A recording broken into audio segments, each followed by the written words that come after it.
Who is King Arthur? King Arthur Pendragon was no petty king, but the lord of all humanity. His legacy spanned millennia, and his willpower was unrivaled. Arthur's aptitude was only matched by his virtue. Though some men are of such high quality that one of their ilk comes once every generation, Arthur was different, greater than any who came before or would come after. Beloved by the masses and respected by his enemies, he was the only one worthy to become the once and future king. Who was this extraordinary man, and where did he come from? Before exploring Tainted Grail's Arthur, let's revisit the classic legend. In Monmouth's 12th century Historia Regum Britannia, King Arthur emerges as the epitome of chivalric romance and Celtic enchantment. Born of Uther Pendragon's union with Igraine, facilitated by Merlin's sorcery, Arthur draws the sword from the stone, claiming his destiny.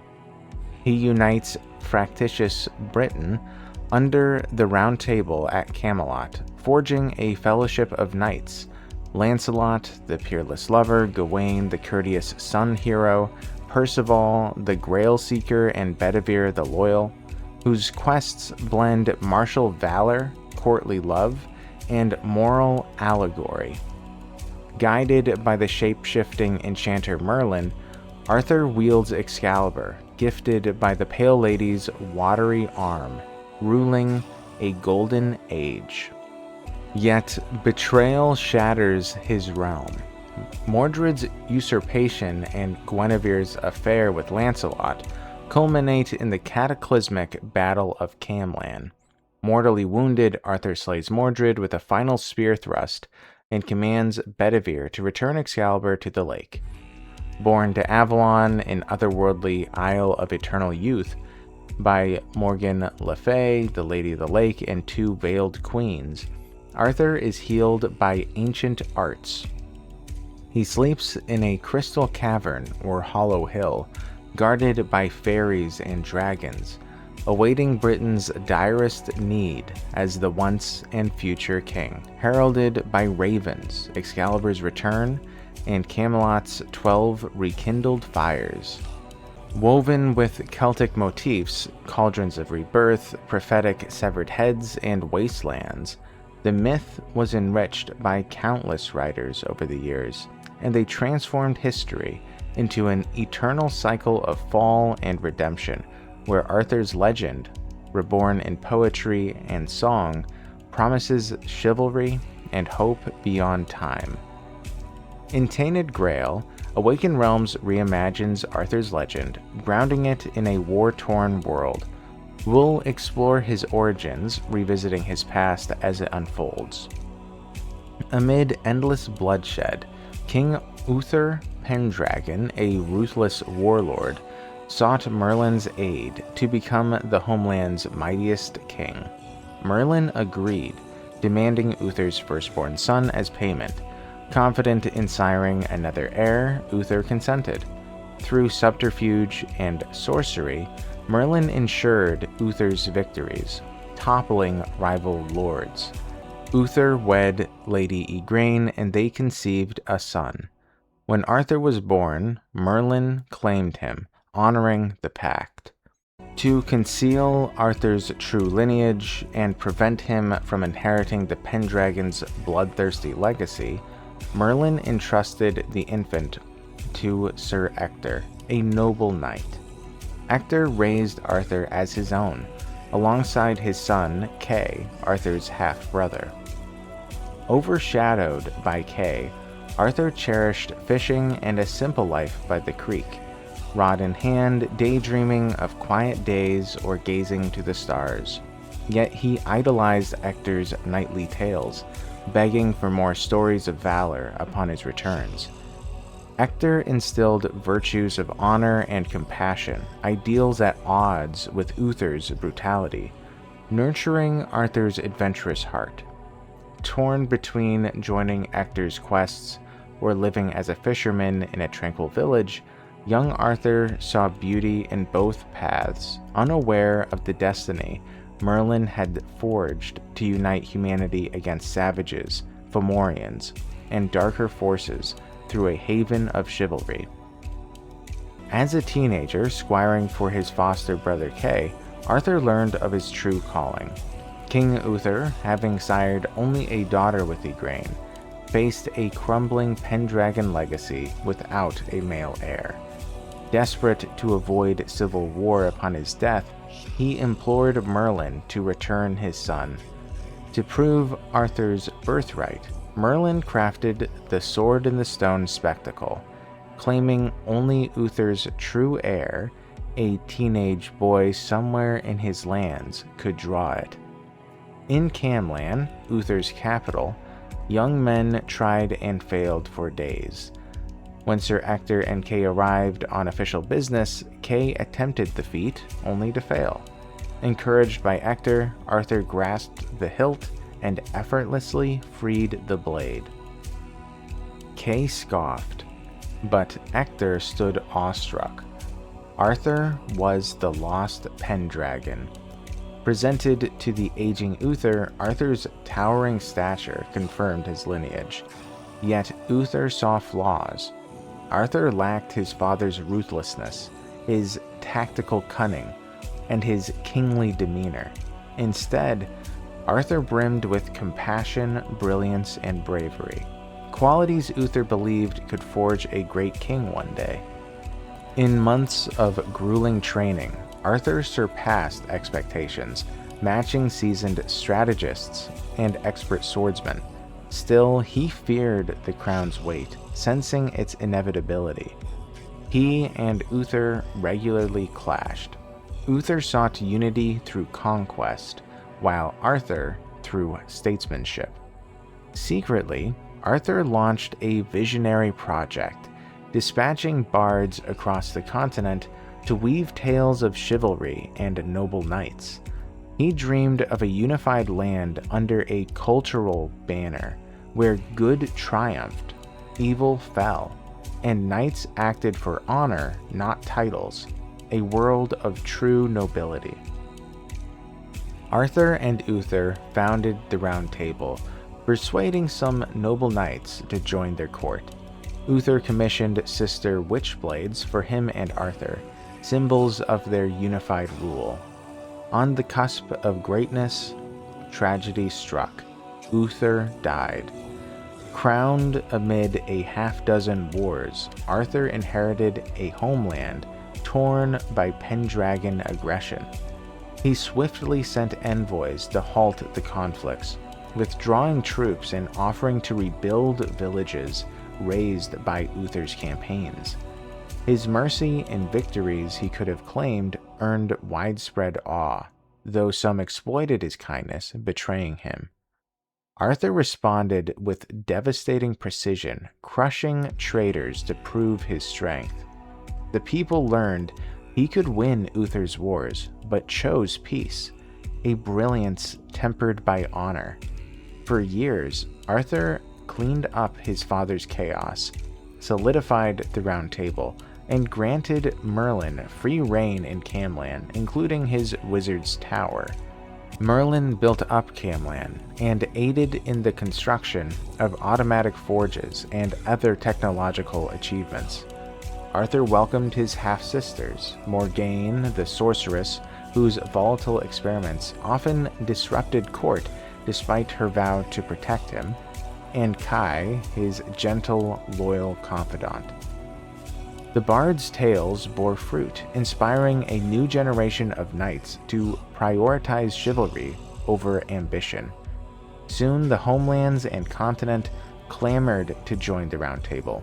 Enemy princes knelt, allies pledged vassalage for the honor, and Arthur's legend was spread. Known as the King of Kings, he mediated nations with unmatched diplomacy, his nobility undeniable even to his foes.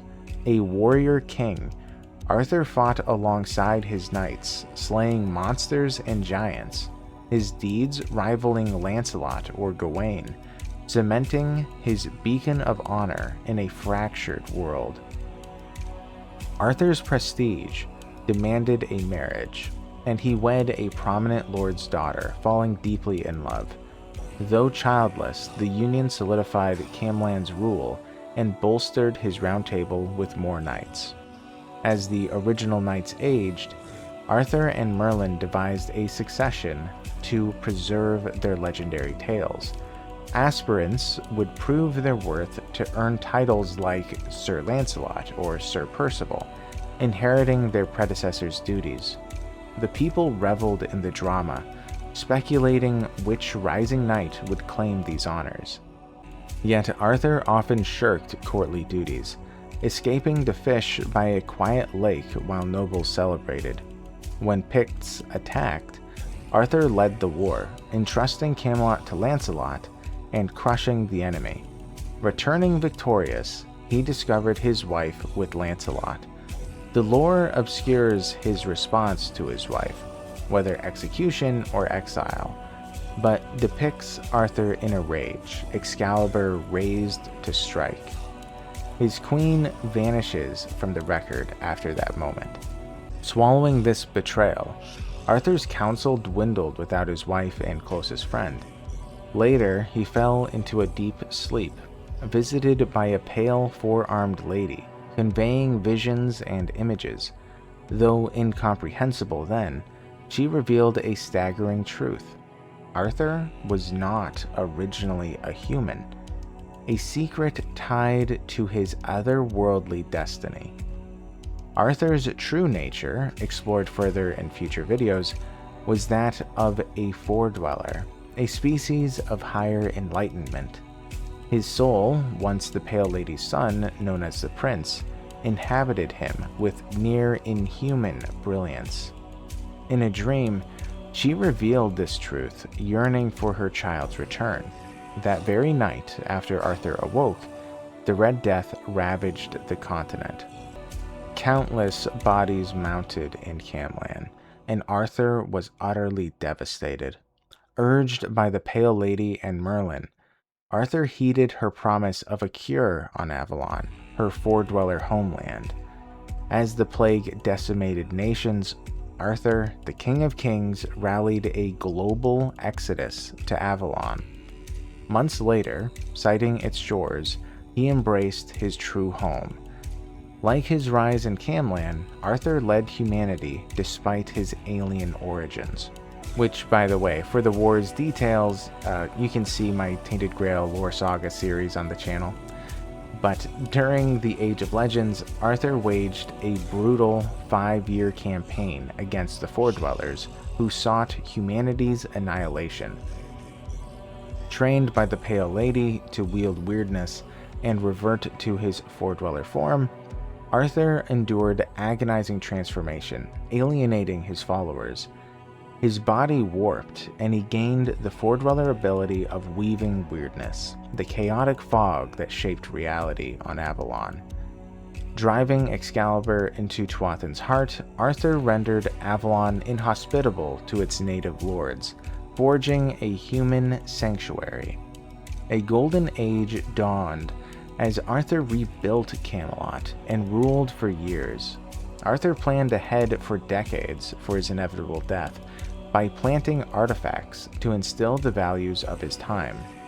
He wanted the generations to pursue integrity, wisdom, and courage, unlike the nobles he knew as a child. Passing away, all of Avalon mourned, yet this was not his end. As the once and future king, Arthur was repeatedly resurrected to avert generational crises. Each revival warped him further, reducing the noble king to a hollow, hulking shell, a weapon unleashed in battle, far from the compassionate visionary who once daydreamed by streams. For centuries, crude resurrections sustained Arthur, until Orin, Merlin's last apprentice and sole keeper of the ancient resurrection rites, vanished, seeking a way to restore Arthur whole. In the meantime, Arthur found himself in the human realm of Corbenic, which acted like a peaceful purgatory. Slowly, the legendary king wavered in his desire to lead, feeling the weight of 1,000 great decisions in war. While Arthur's soul lingered in Corbenic, fishing in a timeless river, Oren's exhaustive research yielded a partial solution. Resurrecting Arthur with fragments of his original soul, which had been left with the artifacts Arthur had planted throughout Avalon during the Golden Age. Though promising, the results faltered, producing a diminished king unfit for the era's crisis. The age of reviving Arthur waned. His broken form was laid to rest in the tombs of the Order, the site of one of his final resurrections. Barely able to speak, his humanity eroded by soul fragmentation and his late life reversion to a Fordweller, Arthur became a shadow of his former self. His body was lost during the fall of Avalon, yet his story endured, a flickering legend in a world teetering on oblivion.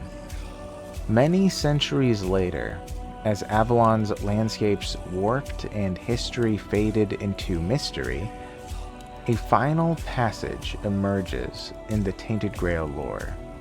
Arthur, the once and future king, returns. An omniscient observer beholds him leading a vast fleet from Avalon, the Isle of Souls, toward the land beyond the stars, the realm of the gods. Thousands of ships carrying humanity's full might, joined by Fordwellers, standing shoulder to shoulder with their former foes. Even Fomorians, ancient enemies of the Fordwellers, forged these vessels and stood upon the decks. How Arthur united these sworn adversaries, humanity, Fordwellers, and Fomorians, remains a profound enigma. At the prow, Arthur gazed into the heavens, which parted to reveal celestial shores. The gods trembled as their creations, led by a fisherman who once daydreamed by quiet streams, stormed the shores of heaven itself. From Camlan's throne to Avalon's heart, from fractured resurrections to cosmic rebellion, Arthur's saga closes not in defeat, but as the ultimate defiance, a mortal soul daring to challenge divinity, his legend etched forever in the stars. Arthur's journey from starry-eyed fisherman to conqueror of heaven rightly marks him as the central figure in Tainted Grail's lore. His tale weaves a complex tapestry of wisdom, strength, curiosity, and ambition. Thanks for watching this deep dive into Arthur's lore. If you enjoyed, please like, subscribe, consider joining our Discord, and share your thoughts in the comments. Stay tuned for more Tainted Grail character breakdowns, and yeah, I'll be seeing you guys next time. Thank you. Bye-bye.